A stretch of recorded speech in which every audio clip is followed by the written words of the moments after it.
Elevated bar session. Oh, we're on? Hello, everyone. Welcome to Saturday Night Live Life Recovery. Welcome. We're glad you tuned us in.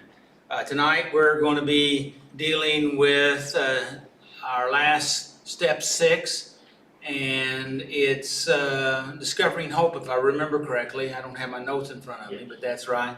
And Willie's going to be doing the step, and no, Tommy's doing the step, and Willie's doing the reflection. Okay. All right, sounds good. And then Seth will be reading the 12 steps for us, and I do have a 12-step up here for you. So, since I failed to bring my paperwork up here and my quotes, I'll just wait on the quotes till later. How about that? If we have time, nah, don't worry about it. So, we'll just get going right now with Seth. Why don't you come on down and read the 12 steps? Okay. Thank you, Seth.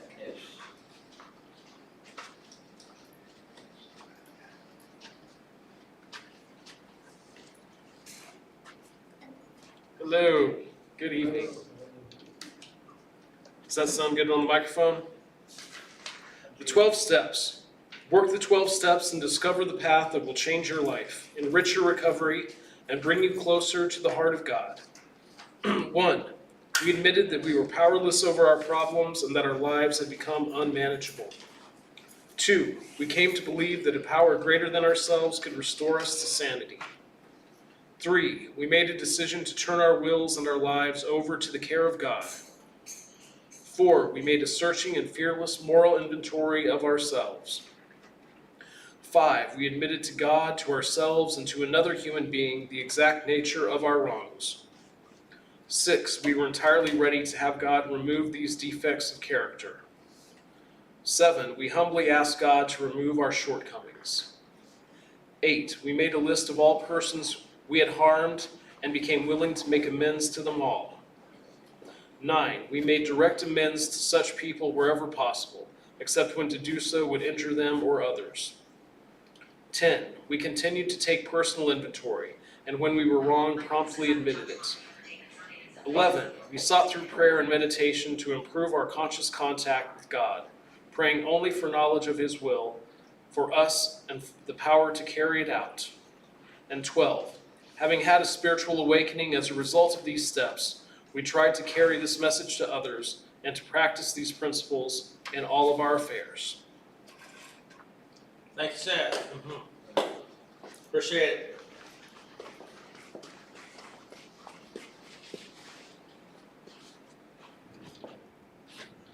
It's nice to see all you guys out here tonight. Be seen. Yeah, thank you.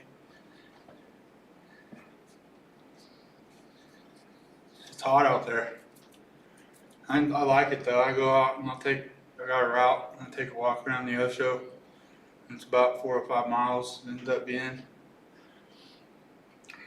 But I notice the heat can mess with your thinking, or mind.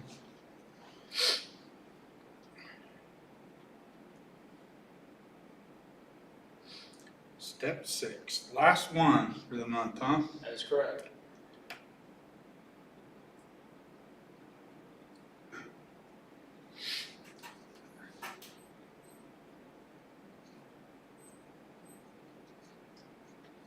Discovering hope.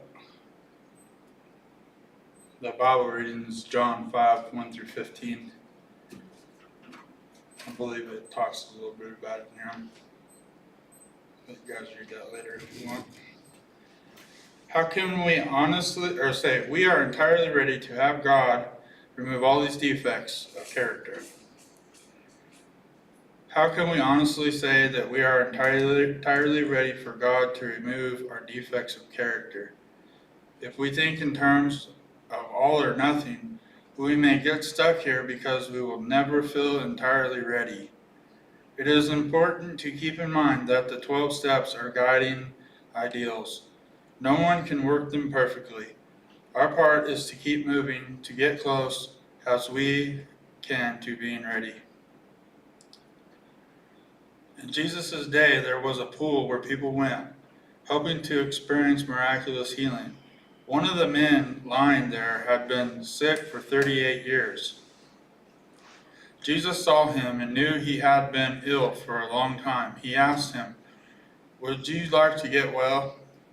"I can't, sir," the sick man said, "for I have no one to put me into the pool when the water bubbles up. Someone else always gets there ahead of me." Jesus told him, "Stand up, pick up your mat, and walk." Instantly the man was healed. He rolled up his sleeping mat and began walking. The man was so crippled that he couldn't go any further on his own. He camped as near as he could to the place where there was hope for recovery. God met him there and brought him the rest of the way for us, entirely ready. I mean, getting as close to the hope of healing as we can in our crippled condition. When we do, God will meet us there and take us the rest of the way.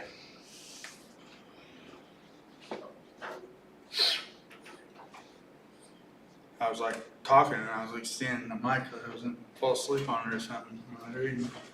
I'm like, yeah, on my face.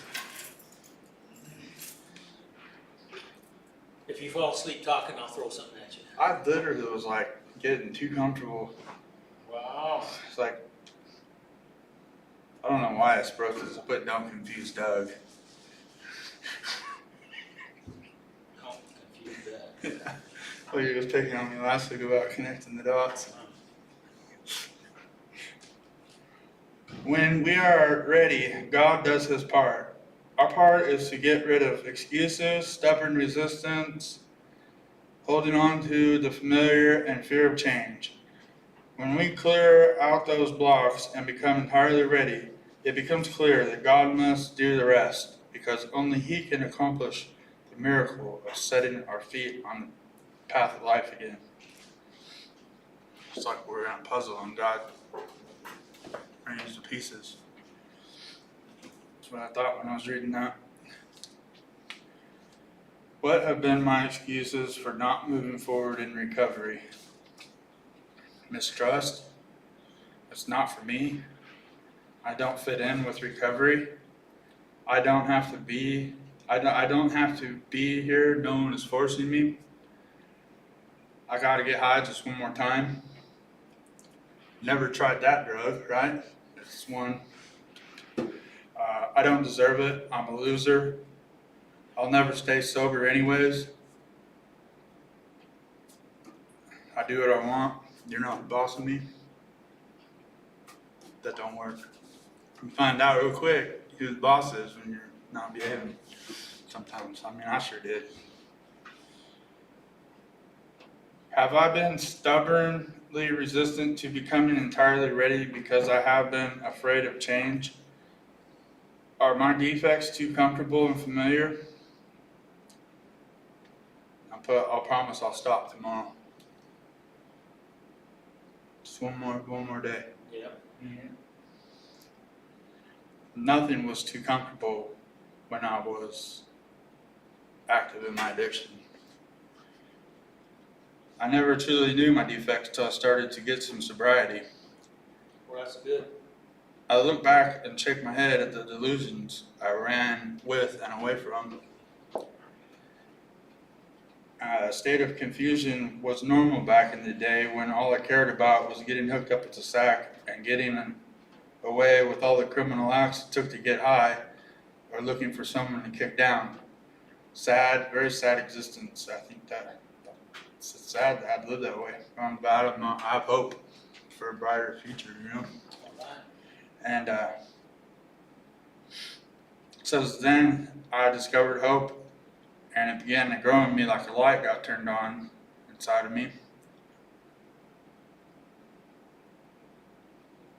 I was thinking about, like, when I was doing this, like people I've known in my family, close relatives that I hadn't talked to in 20 years, and then all of a sudden we're like best friends again, you know?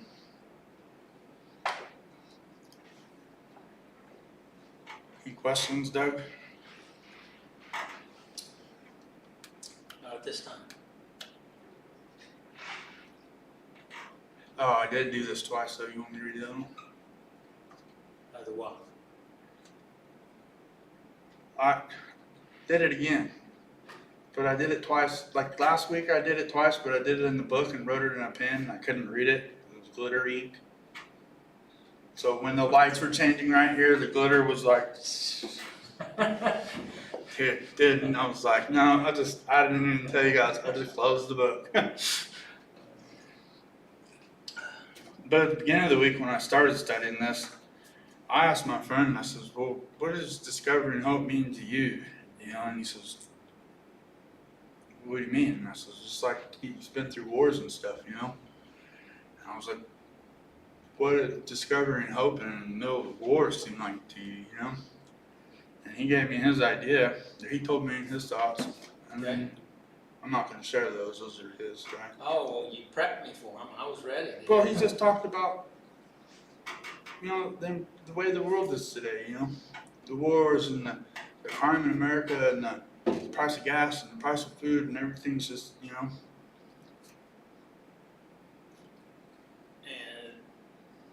And that's the hopeful stuff? Yeah, because he said he just does what he does to get by, you know. But I put this one, I didn't answer mine off of his, you know. And I put, finding hope in a dark world is a good thing to be able to stand up to what's around the corner. We never know what might possibly come up in this life, and that can seem at times a scary scenario. And hope reminds me of the light being shown on the path out. One thing, knowing I live in a fallen world, waiting on the return of Jesus Christ, well, that was honestly the greatest discovery in my lifetime so far. I've had things like old frenemies squashing years of animosity because life is too short to hold grudges. We don't know how long we got left until we get taken home, so knowing that I have discovered hope helps me to hide less in my Zach's favorite word, bullshit. Yeah. And life becomes easier to cope with every day. It's not perfect, I'm not perfect, yet hope has helped me to become a better human as I grow up, because when I was younger, taking responsibility for my actions was never a thing. I always had the best excuse or cop-out so I could remain in my addictions. Yeah. Thanks. Awesome. Thanks, Tommy. Willie. Here's Willie.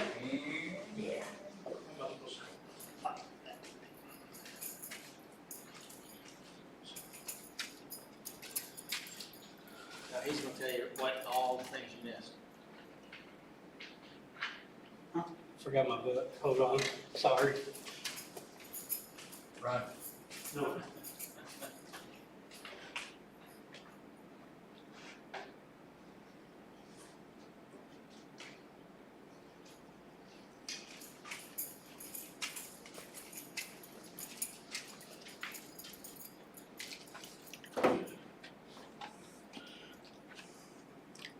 How you doing tonight? Discovering hope. Sounds like a hard thing to do, but actually it's pretty simple. You know, if we're doing all that we can, we're getting to where we need to be, like, you know, there's gotta be someone to pull us on there. If we went as far as we could, the only other option is turn around. We don't want that because we know where that road leads to. Keep up your faith and let him take you the rest of the way to the finish line. As far as excuses, question one, there could be millions of them. Everybody's got them. And my excuses, one of them that I use quite often is I'm just not good enough. I can't do it because I'm not good enough. And then something shows me it can be done. So, as far as question two goes, I'm still up and up on that. But anyway, that's what I have. Thank you, Willie. Any questions or comments?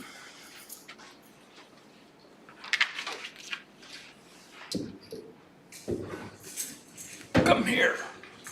Questions, comments? Oh, I forgot, we're gonna do open mic. Well, let's do this and then we'll do open mic. Questions or comments? No comments, no comments, no comments? I've got a couple comments, if you don't have any comments. Is that okay if I put my comments in here? My first comment is in the this fella he'd been sick for 38 years, and he, from the best I could tell, according to what the scriptures are saying, that he was laying there at the pool for 38 years, and Jesus said, you know, do you want to be healed? Now, I want you to, now, these are some things I pulled up in my own thinking.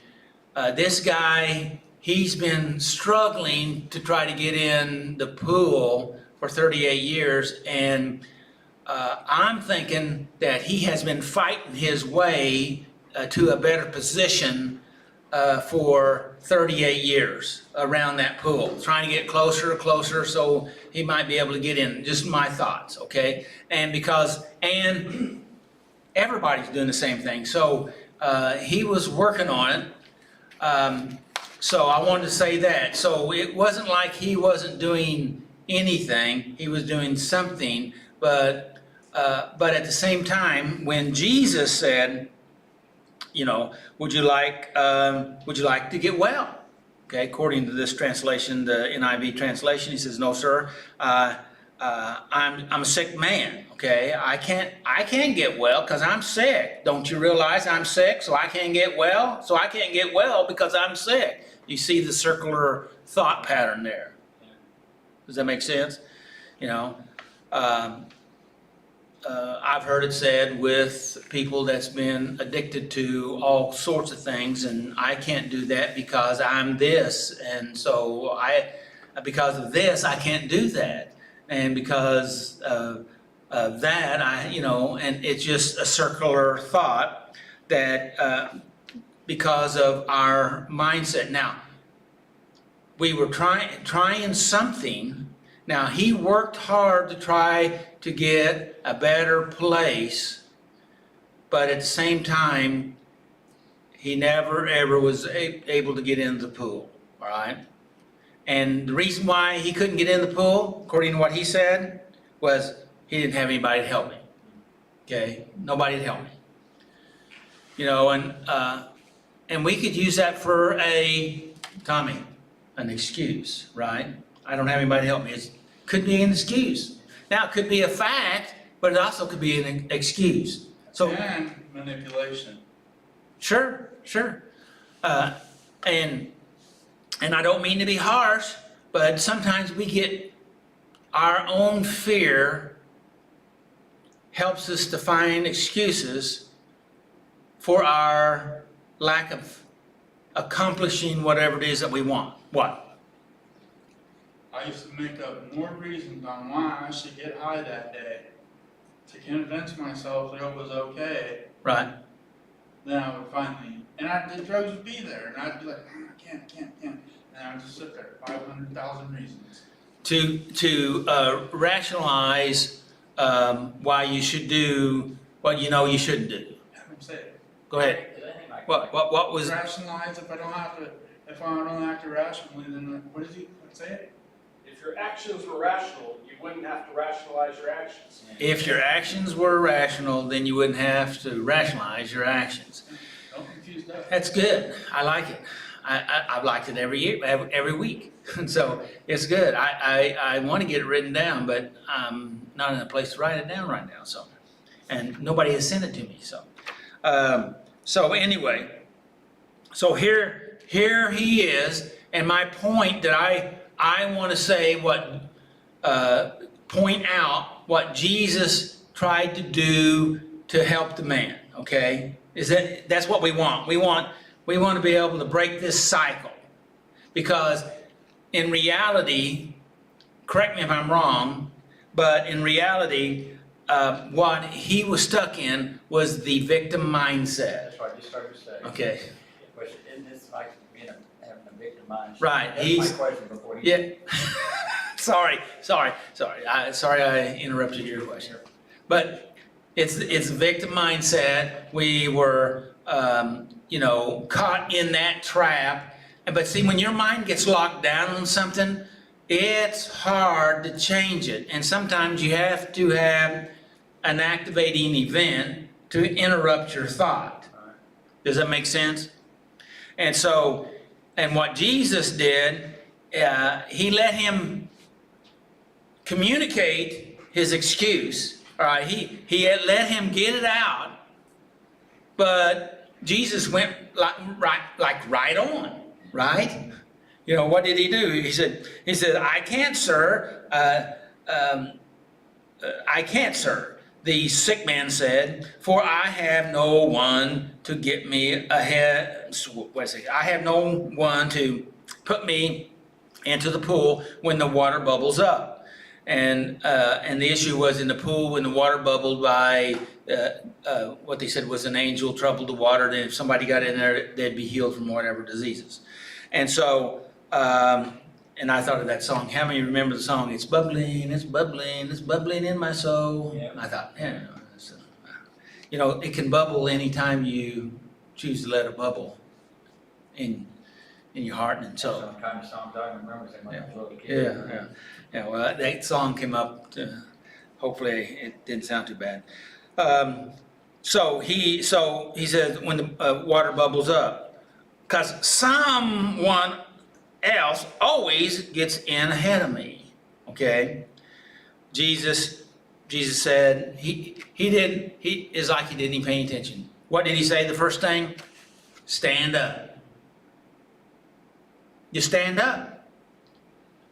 Well, the guy had the paralyzed man. He had some faith because he was there, all right. But he was limited in his thinking, okay, because he had all these excuses why it wasn't going to work. So Jesus said, "Just stand up." That was his statement. Number one, stand up. Now, and pick up your mat. That's number two. All right, that's some action to his faith. All right, all right. Number three, he said, and walk. All right, he was having trouble walking, and that's the reason why he couldn't get to the thing. So he said, I can't walk, so I can't get in there. I got to have somebody to do it. So I'm limited on when so I'm just never going to be healed, even though I've got a good position now. It took me 38 years to get it. I can't get in there. So Jesus said, what you need to do is just stand up. You follow me so far? All right.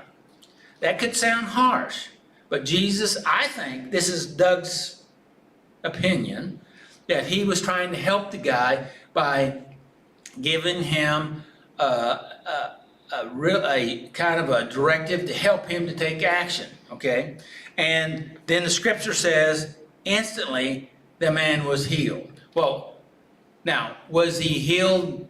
Was he healed and then he stood up? It didn't say. It doesn't say, because what it says here is the man was healed. He rolled up his sleeping mat and began to walk. Well, I'm thinking that when Jesus said stand up, he stood up, right? He didn't have to go to the water. He didn't have to go to the water. The water was in our soul. It's bubbling, it's bubbling, it's bubbling in our soul.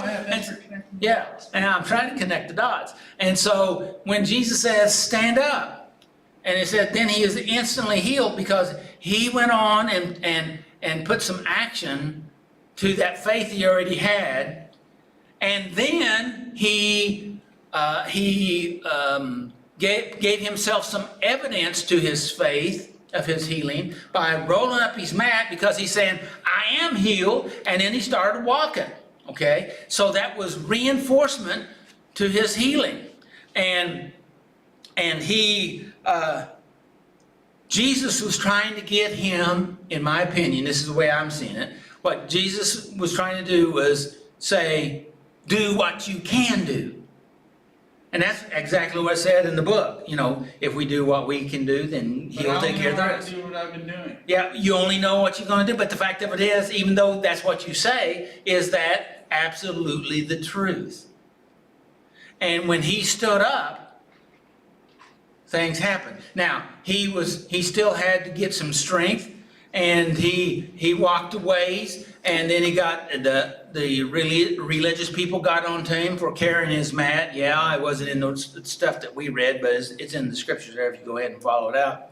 And because he said, you were working, and he said, well, he told me to stand up and pick up my mat and walk and be healed, and so I was just doing that, and so here I am, I'm healed. And so they wanted to find fault, and isn't that the way a lot of religious people are? They always want to find They fault probably with. stood out there going, the stupid people standing down there believing in that, you know? Who, They probably threw rocks at them and picked on them. Well, no, yeah, it's just, I don't know. but you know, and primarily, you know, people that do those things that we're kind of talking about, and the rest of us are not saying anything about, is because of their own lack of faith and their own fear to do something. And there's a part of them, it's easier to ridicule than it is to go ahead and deal with your own stuff, right? And that's the way. And sarcasm and ridicule is a form of anger. Yeah. Right. So anyway, my thoughts on you guys' thoughts were that what God wants us to do is just take that step that we can. I remember a story that Kenneth Copeland, you guys are familiar with Kenneth Copeland, back in the probably 70s. In fact, he came and preached here in the 70s here at the church.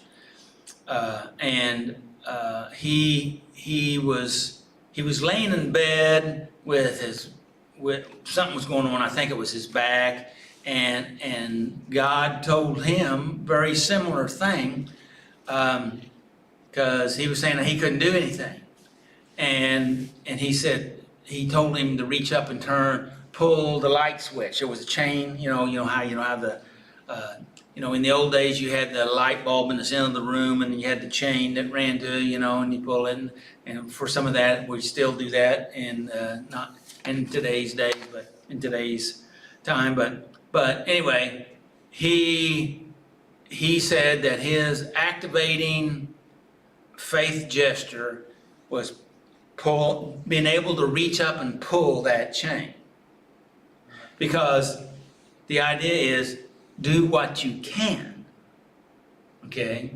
Instead of complaining about all that you can't. If you can only be clean for a day, be clean for a day. If you can only do whatever you need to do for whatever length of time it is, do that. And then if it doesn't manifest right then, continue to do what you can. And I believe, and the story confirms, that bubbling is in us, and we make a connection there, and it has an effect on us. Any comments? What do you think about my comments? Okay? Yeah, good? All right. Okay. I left out one thing, and you reminded me of it when one of you, I think it was you, Willie, that I wrote down here that in the victim mindset, I think that he was thinking that he wasn't good enough. And that dispowers a lot of us, if not all of us. I'm not good enough. I don't deserve it. I'll fight my way up here for 38 years, but I really already know that I'm not. Yeah, you talked yourself out of Right. control, I mean, And we do that in a lot of different arenas. We sabotage ourselves. And that's the reason why it's so important for us to be as congruent in our thinking, in our mind, in our heart, in our behaviors. In other words, it needs to be lined up so that we're not disjointed and working against ourselves. Does that make sense? Oh, let's see. I had a couple other things underlined there, but that pretty much takes care of my thoughts on those thoughts. Let's do open mic time. Anybody have something you'd like to share?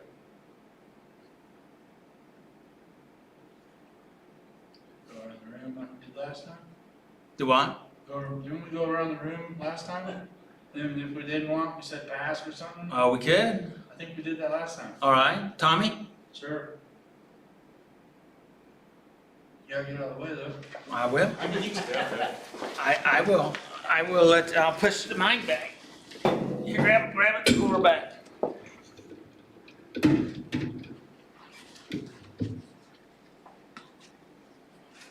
Man, I was thinking back in the day, like 18 years ago, I used to come down here and had my backpack on and it'd be crammed, packed full of everything I needed to survive, and today I don't have to do that. It's cool. It's a good feeling.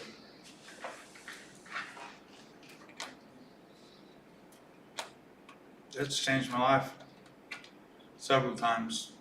I've gone backwards and forwards so many times over the years since I started coming here. I mean, my whole life probably, but since I started coming here, it's just backwards and forwards, and it's like, I don't know, it seems like the more I grow and get older, I hopefully get better at it, or do it better, or do it a little different, and learn from my mistakes so I don't keep messing up, and I can have a better life. All right. Good deal. Thanks. Jennifer, you had your hand up. Did you want to say something? No? Okay. All All right. Seth, you like to say something? Yeah, I got a little something I can say. All right.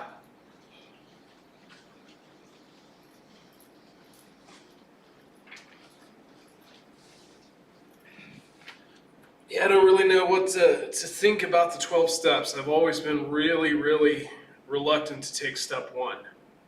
And I still am. I can't honestly tell myself right now that I'm powerless. I don't. Of course, I just made the commitment to stop using very recently within the past few weeks. And I've done really well. I have a lot of problems saying that. I mean, I could say it, but I wouldn't be saying it honestly. And I don't know if that's. I think you got to be honest with yourself. I have made a guarantee to myself, which I don't mind sharing with anyone to help me stay accountable to this, and that is, if I ever do use anything ever again, I will immediately forfeit my pride and take step one right then and there. And that's really all I've got to say right now. If anyone has any advice or a response to that, I'm all ears. Okay. Thanks, Seth. Mm-hmm. I would like to comment on step one, and step one, for those that may not be aware of, it says we admit that we were powerless over our problems and that our lives have become unmanageable. And you said you had a problem with that step, and so you don't have a problem with the end of the step. Our lives have become unmanageable, right? I don't even think I've really gotten that far. I stopped right there and admit I'm powerless. Oh, well, I jumped over that. Yeah. I jumped over that for a reason. And because so it's not so that you're stopping for a reason, so that meant that possibly you could identify with the last part of that step. I haven't meditated on the last part, but I can see how that could be the case. So because of using, then you think that that has made your life more manageable? At times, there are times when I believe using has prevented me from cutting or killing myself. Okay, all right. And those were times that helped mitigate a certain situation, and they were maybe even helpful at that time. I don't dispute that. But then it was all the other times that we're talking about now, right? Uh-huh. And the question is, all the other times, how did that work out for you? And I guess my best. Now, we can stop anytime you want, by the way. No, yeah, I mean, I know it's not the best answer, but I mean, after 29 and a half years of near daily marijuana usage, 10 Right. years of near daily methamphetamine use from 1994 to 2003, over 300 hits of acid, I've never been arrested. I can say that much. Okay. So you have been able to avoid some consequences in that arena, but how about, then why stop? Mainly because my mother and physician have been encouraging me to and see the effects of it on my life. Okay, they see it, but you don't see it. I see how it could help in my future employment and vocation. That's Okay. the major personal reason I have right now. Okay, all right. Well, I see the problem that you have with admitting to it, and I'm not encouraging you to lie to yourself about recognizing that's a problem, because you don't see it as a problem, so how can you say it's a problem, right? But other people around you see it as a problem, evidently, Yes. okay? But you don't see it as a problem. Then, maybe you need to see what they see.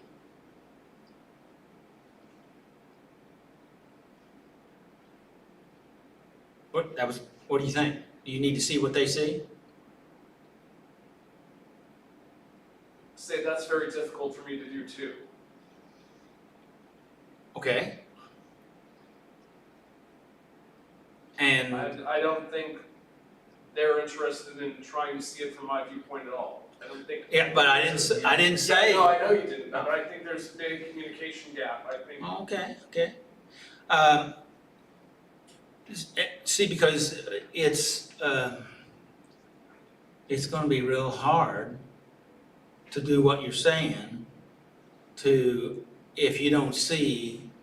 if you see it as a friend instead of a foe in your life, if you see it as a benefit, it's gonna be, should I say, impossible? Yes. I think I see it more neutrally now. Just last night. Okay. I've been Alright. clean since the 10th, so about 2 weeks. Well, congratulations, congratulations. That means your head's starting to clear, and you're maybe starting to be able to think with different parts of your brain that you haven't been able to think with before. Right. Just last night, I was over at my friend's house where I normally hang out on Friday afternoons or evenings, and I usually partake. And they're real supportive of me not using, but they're definitely still using themselves. Guy has a grow license. I mean, they showed me like 6 plants they're growing. I had 2 or 3 ounces in my hands in Tupperware, took a big whiff of it.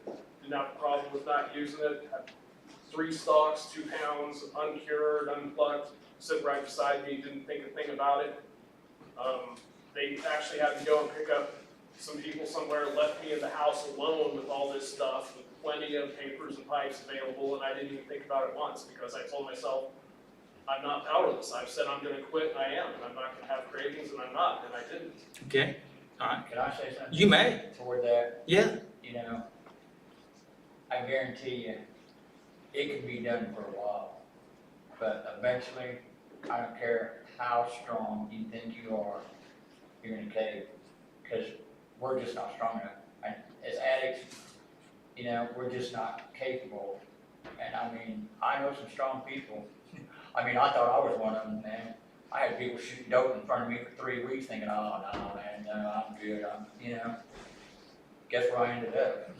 Just with the needle stuck in my arm.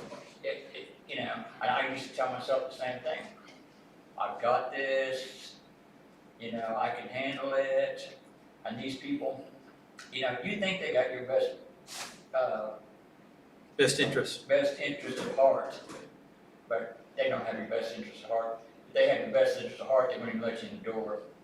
And that's just my own personal opinion. And if that's too harsh, I'm sorry. No, you're fine, I welcome Yeah. Well, anything. I speak from personal. I want, I'm pulling for you. I hope I'm wrong, okay? I hope I'm really wrong. I hope he's wrong, okay? But if we're not, that means what we're doing here is helping you and positioning you to be able to reach a different conclusion after a certain event that takes place, Right, if you know what I mean. yes. Well, and not only that, I've been unemployed for quite a while now, just living off my savings, taking life really easy. I've got a potential job offer. The employer told me that part of it is he wants me to take ayahuasca with him come in August, whenever his Peruvian shaman friend is up in the States.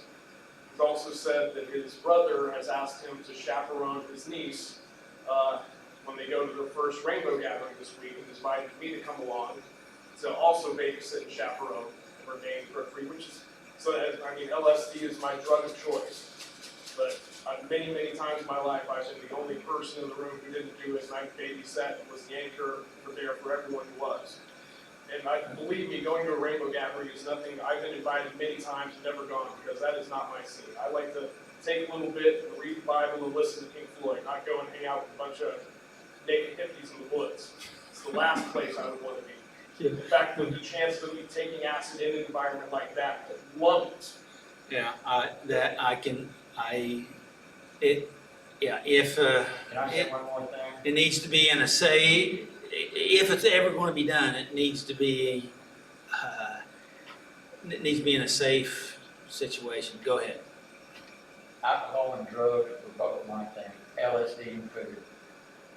But there were times that I bartended at private parties, and I was able to stay sober. Made lots of money doing it too. But it never lasted. It never lasted. You can't put yourself in those environments. You're not strong enough. I'm not saying, you might last a while. And I'm not saying you can't last forever. But you've got to have a greater power than yourself. And for me, that's Jesus. Yeah. Because we're incapable. We are just not capable. It's just too, I can't stress enough how much, I tell people, and this is to make myself clear. Wish the people well, but be on your way. Move in a direction that you're not used to following. Go a way that seems strange, but is better choice in your life, I guarantee you. And that's all I can offer. And I speak from experience, I'm telling you. I stayed clean first time 5 years, man. And, and I lasted with people, man. Just do it, just snort it, it's okay, And well, that was never my thing. So then when I finally do break down, I thought, okay, let's go to the drugstore and I'll get some syringes and we'll do it the right way. Well, thank God that one time there only lasted, it was a one night thing, but then once again, complacency.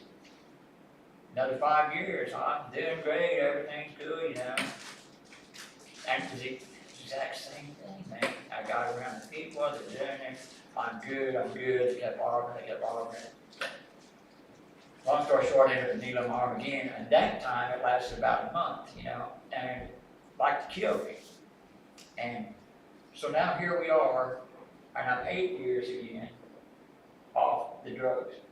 Got 30 years off alcohol, Sitting in prison did me pretty much the alcohol. Because I didn't think I had an issue with drugs. I didn't think drugs were my problem, because alcohol was my big deal. But, you know, I had done drugs and I was always an IV drug when I was using, but, you know, I could take it or leave it. I thought, well, once I gave up the booze, you know, I thought, you know, I can do one shot. I didn't miss a day for 8 years. Didn't miss a day for 8 years once I started again, you know, until I started coming to this meeting. And, no, I had been clean, just sheer white knuckle clean until I came to this meeting 18 years ago. I think I came to the second meeting it started. And during this 18 years, I relapsed twice. And that's been completely transparent. And I'm telling you, if you think you're strong enough to get around this stuff and not do it, eventually it will break you down. Because you know what? We got a man enemy out here that's floating around, that's firing these darts at us, and he don't let up, he's relentless. And if you ain't got God on your side, if you're not opening the Bible and reading, if you're not doing things, surround yourself with people you want to be like, and try to dig in, man, and learn some things, you know, and throw the pride down, and all this stuff that stands in your way, you know, our own brain gets in our way, you know. Everybody needs hope, I don't care who you are, man. Right. And the only hope there is, in my book, is Jesus and the people that you surround yourself that are willing, like I'm doing right now, to sit here and talk to you about it. And I'm doing it in love, brother, believe me. I get very passionate, man, you know, and I can go on and on, you know, but it's because I love you. And I can say that because Jesus loves me, he loves us all. Well, I'm listening to you. If I don't end up going to the Rainbow, which I hope I don't, I've never wanted to go to a Rainbow gathering, but I might get paid to do so the first time this year I'll have made any income. And I'm getting pretty low when we got nothing for a few more months. My mother's been on to me about retrieving this really good fan that I left at my friend's house up in Springfield. And it is pot central. I mean, I know the pipe's gonna be handed to me immediately as soon as I get in the door. And I've got to tell them, hey, I gotta stay clean for job prospects. And Why do you have to tell them anything? Why do you have to go?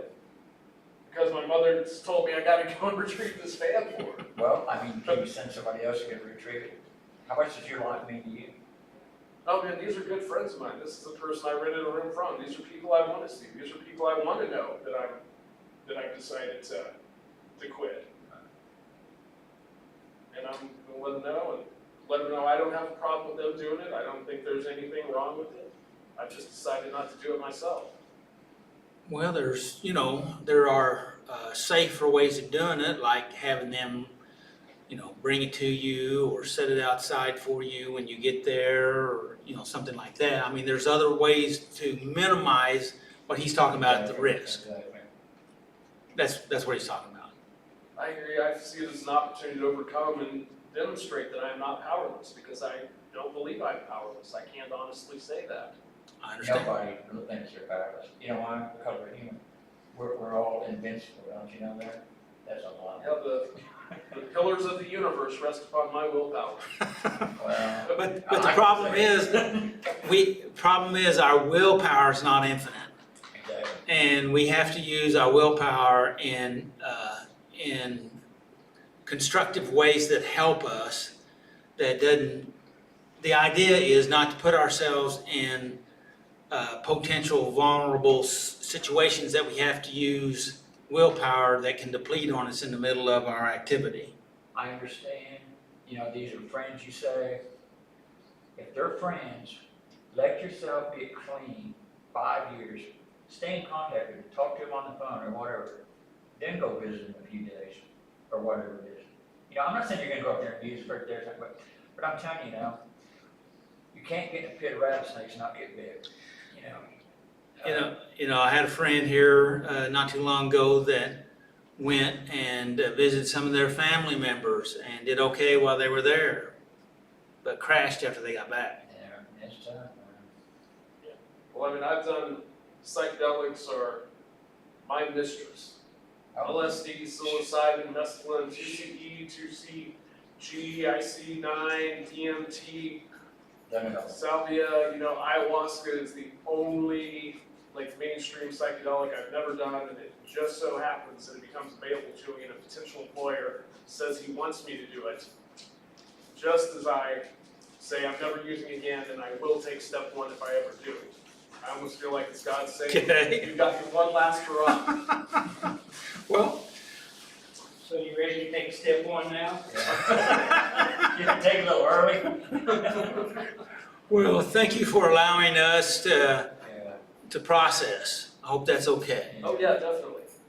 And thank you for being here. Yes, yes. Comments, open mic? I done said about everything I probably got to say. Yeah. I can get up there and, I mean, I could talk about stuff. I'm good. But, It's entirely, going once? well, I just like to, I just hate getting in front of the camera and talk to, I don't like all these people out in the world I can't see saying me.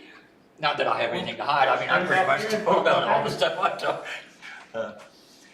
Okay, I just want to say, a question was posed to me earlier in today about if this meeting should go on and how effective it is in people's lives. And so I just want to say that this meeting has been very effective to me. I don't know if any of you heard me talking there in the background, but you know, most of the stuff I've learned about drugs,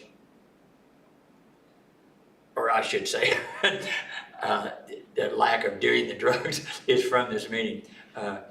You know, this is a faith-based meeting. That's what it took for me to get clean, was Jesus, meeting Jesus. I mean, I met Jesus in Supermax in prison, but then I got out and shot dope 8 years even after I met him. But he understood. And he led me to this place, I believe, and surrounded me with the people I need to be. But what I want to say while I'm standing here is, you know, I can't see any of you people, but you can see me. So, you know, if this meeting is having an effect on your life, if you think it's good watching it, come down here. I also challenge all the people that used to come down here, wherever you at, you know, come down here. Let's all get together again and hang out, man, and do life together. Because this is where I learned more about doing life than I've learned anywhere. And I'd like to see y'all. And that's all I got. Thank you, Steve. Appreciate that. Any other comments before we move on? Okay.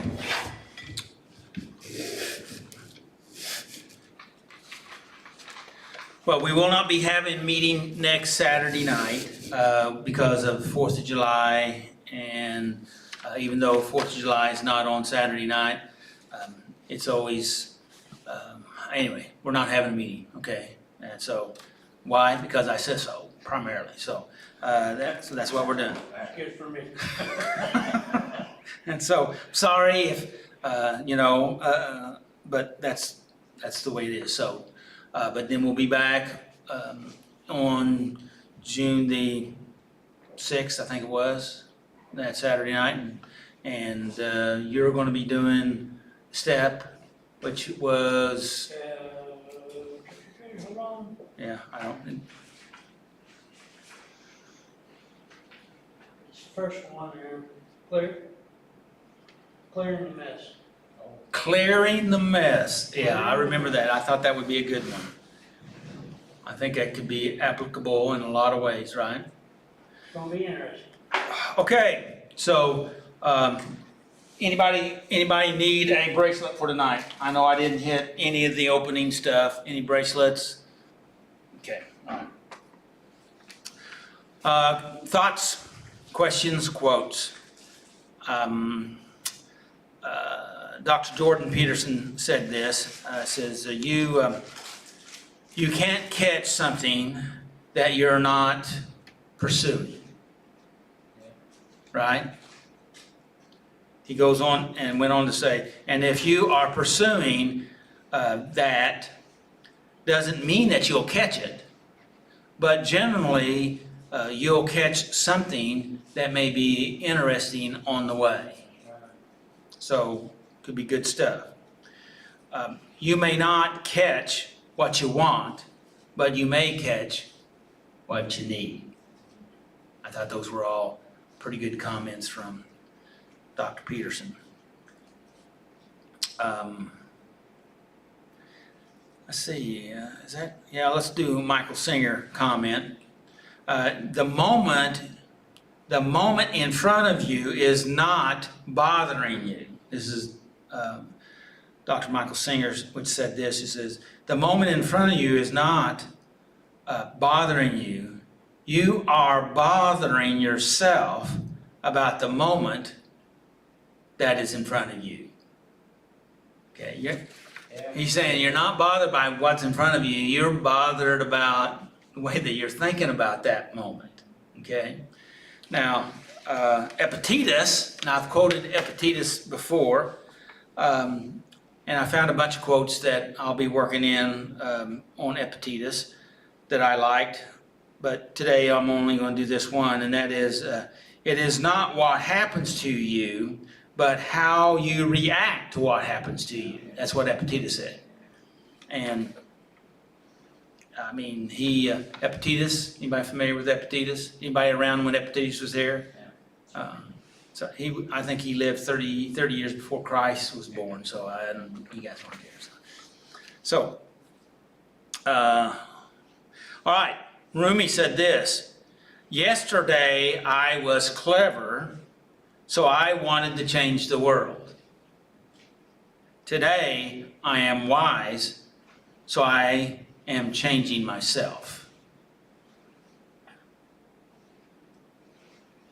Shall I hit that one again? Yeah. Yesterday I was clever, so I wanted to change the world. Today I am wise, so I am changing myself.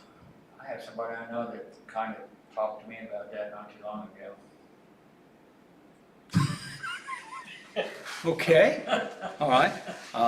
You have a fresh memory? Well, we talked about, our need as humans, people that we care about, that we're close to, we want to fix them. But we are incapable of fixing them. Absolutely. And that sort of reminded me of that. Yeah, we have to deal with our own stuff. Because as one of my oldest saying is, if you want a different life, it's easy. All you have to do is change.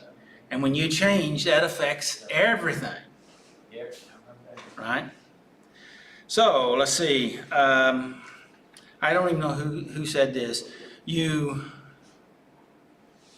I'll just read it. You know instinctively what things you could do to make yourselves worse, right? Or what things that you could do to make your life better. Don't we know what we can do to make our life worse? Oh, yes. Now, sometimes that's even easier to think about, come up with what'll make my life worse. But if we can do that, then if we just stop and think a little bit, then we know what we could do to make our life better. Now the question is, what do you want? You want to be worse or you want to be better? What do you really want? What do you really, really want? And how much is that worth to you?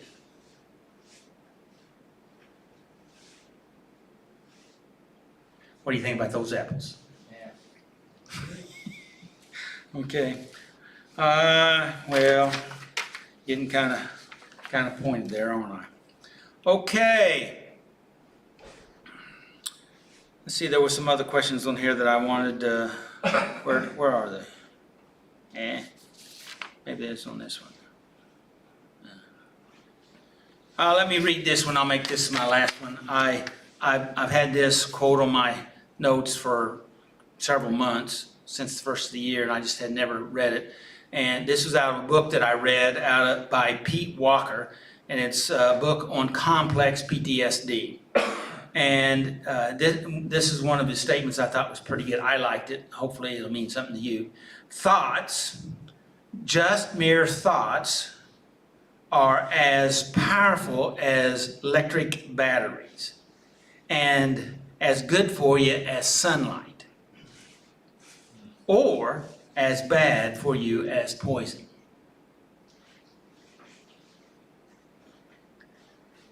And of course, this was out of a book about complex PTSD, so. Pete Walker. Pete Walker. So, thoughts? Comments?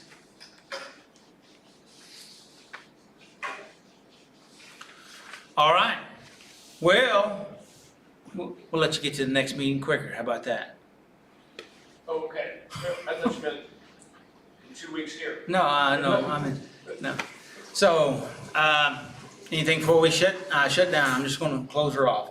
May the Lord bless you and keep you, and may His face shine upon you and give you His peace. And make healthy choices. Always, always. It's in your best interest to make healthy choices, right? All right. So, now, we won't be here next week, but we'll be here the week after. And, hey, if you're watching this live, you get an opportunity to come down and be with us in our live meeting. We start at 7 o'clock, or at least we try to start. We're here before then, but come on down. Until then, have an enjoyable and safe 4th of July. How about that?